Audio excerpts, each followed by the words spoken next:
阿尼玛卿，阿尼玛卿，责任为谁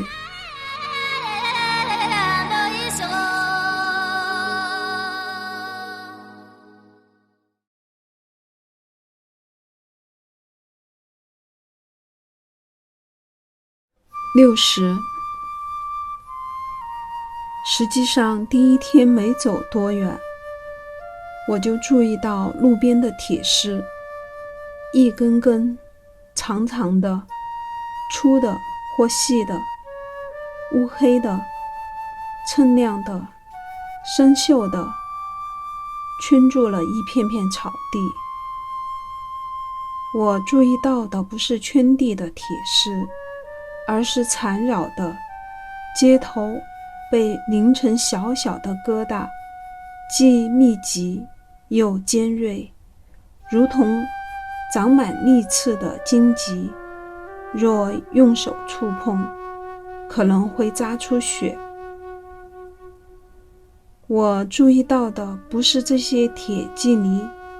而是挂在上面的一撮撮毛发，白色的是羊毛，棕黑色的是牦牛毛，还有一些不知是什么动物的毛。这些在风中乱舞却被紧紧捆住的毛发，让我想象那一个个慌乱的动物曾被囚禁，也曾拼命逃亡，徒留下大团毛发，会不会受伤？会不会心碎？有的铁丝上拴着五色哈达是供物吗？有的铁丝上系着一串念珠是记号吗？有的铁丝上挂着一个塑料袋，里面装了几个方便面的空盒子。有的铁丝上绑着几件旧衣服，很像吓唬飞禽走兽的稻草人。有一天走累了，躺在路边，身后的铁丝上夹着一个做成红花的塑料发夹，也许是一位爱美的少女在干活时留下的，我不由得遐想了片刻。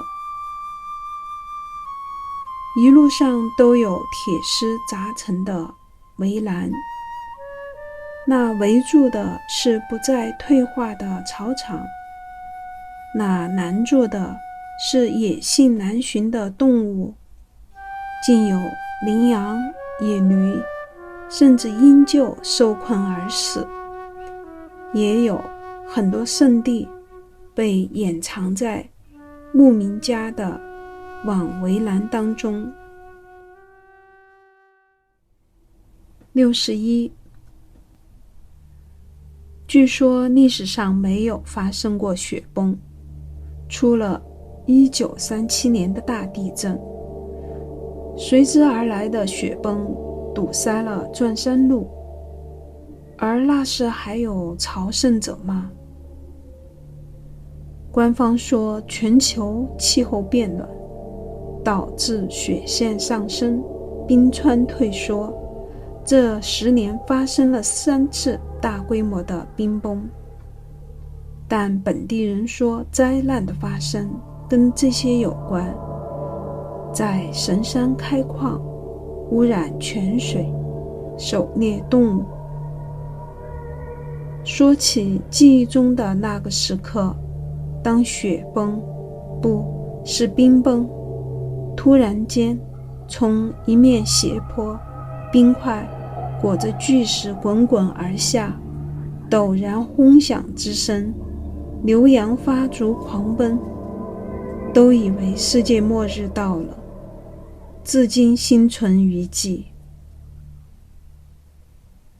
我们也目睹了灾难的痕迹，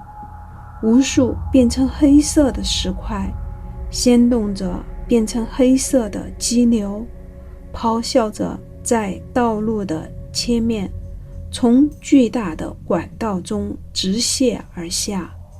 继续翻卷着奔涌而去，一路黑色，望不见头。我的双耳灌满巨响，我的双眼充满浊流，我差点以为大祸将至，我心跳如鼓。